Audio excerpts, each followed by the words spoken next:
Alright, I'm gonna broach another uncomfortable topic because why not? I mean, I've got nothing better to do just sitting here in medieval times by myself while my face looks nothing like what I was born with. In some arrangement here, as a topiary, just thinking nothing to do but sit here, think, and quantify. I ran into an article written by something that identifies, I could not discern by my very small education if it was three grouping of names of Japanese, but converted to alphabet so I could Coptically read the label, but because of the sequence of letters used typically in, I guess, I don't even know what label, I mean, I guess an Asiatic sequencing of, or pairing of letters to label or identify certain scientific discovery groups and business people. They have, categorically, they have a very unique way of using the letters in repetitious manner for labeling themselves when they're not using symbolic depictions in a different script that or calligraphy that I've seen referenced with them. But I'm not familiar with how to intonate or pronounce in English the pairing of those letters, because by phonics, I'm not, I have not met or been, and I have not heard announced enough, I don't even know, is it classical Japanese names or phonics in that particular pairing. So I don't know, also, I don't know how to decipher if they're, what I would assume would be a name, paired like a first name and a last name, or a surname and a common name. I'm not quite sure how they how they prefer to be identified by.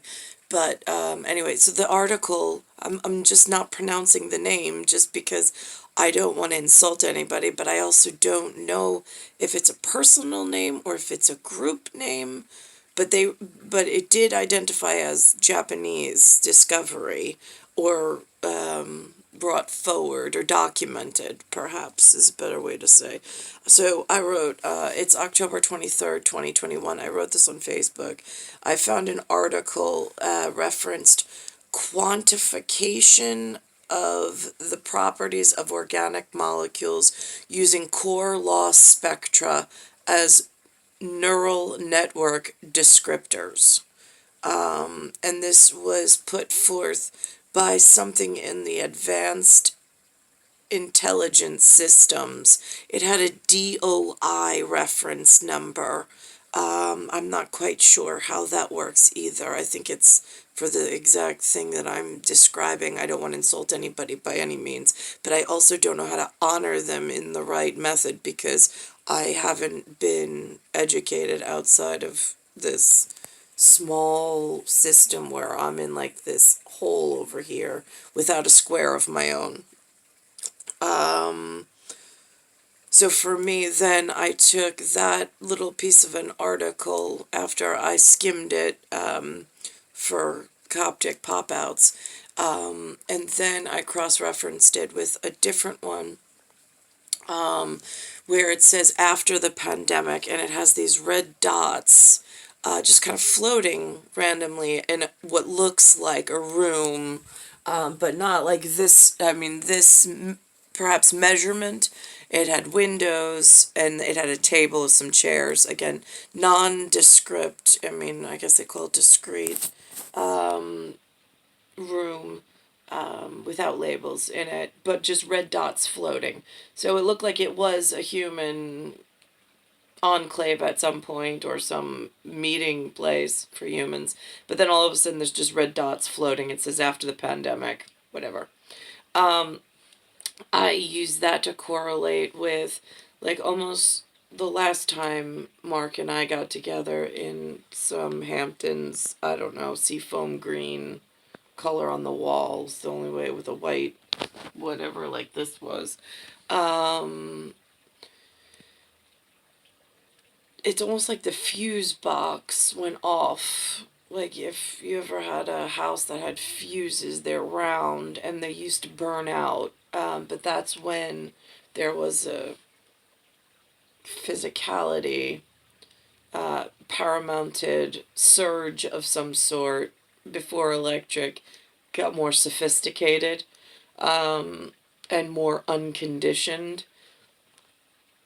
So it's almost like if the world had a fuse box, the fuse burnt out, and then everybody popped into red dots in that same room, just like morphed into something different.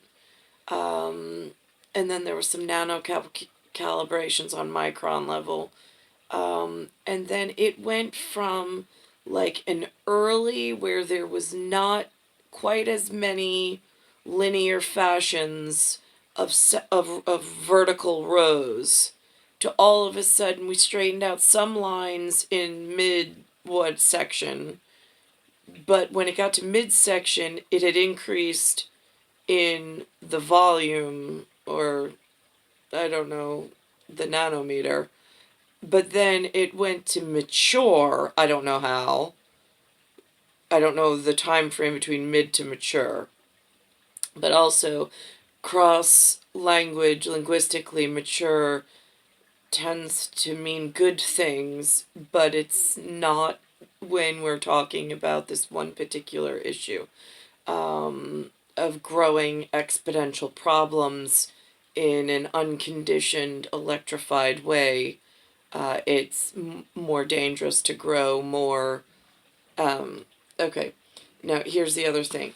If our objective was to decrease the carbon footprint, being not producing as many humans, and we had a heterosexual group of individuals that partake in a whatever and then reproduce, and we have a homogeneous that has no interest or had no interest in having children, or may have had an interest but they just didn't have the equipment combination to produce children.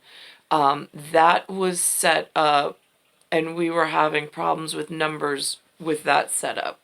For some reason, in this version of humans in the 20th century, plus 2 decades, plus 1 year, from the time I arrived in century 19, decade 7, plus 8 years, in that time frame, they've allowed in North America alone, I can't speak, in New York particularly, I can't say for the rest of the world or the rest of the country, they've allowed something called IVF, which is intra whatever something fertilization, where they now gather hosts' genetic material and they purposely increase the population of humans and future humans by offering to sterile couples and to couples that were not actively seeking parenthood because it wasn't something naturally available to them before.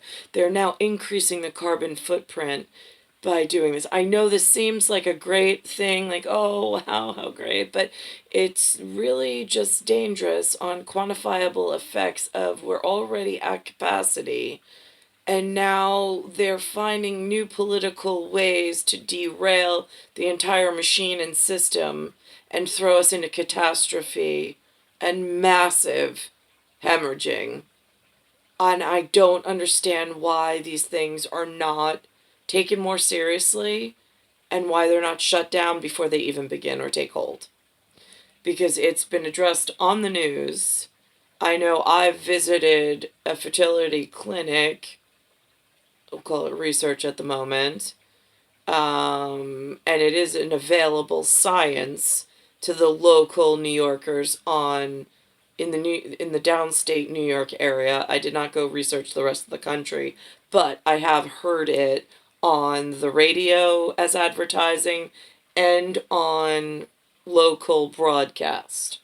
So that should be thought about, because when we're supposed to be decreasing our carbon footprint, I don't understand why they're opening up new lines of communication to distract from the real problem taking hold in addition, sedition kind of a way, in a more dangerous operation.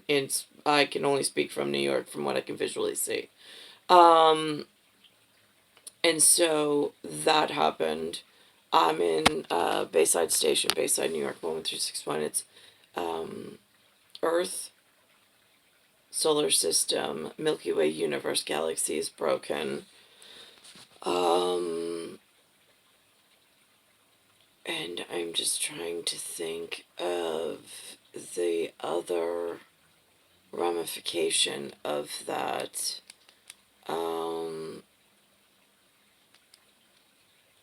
Because what happens is they use that one platform and argument, they make some kind of a treaty, but it takes time and effort away from other things that they should be focusing more really on whatever in fixing things. So, and I really see they tend to do this a lot. They just keep throwing this ball around and then making the ball bigger. And it's like, you couldn't even handle the ball at the last size. Why are you making problems that much more and then throwing it around?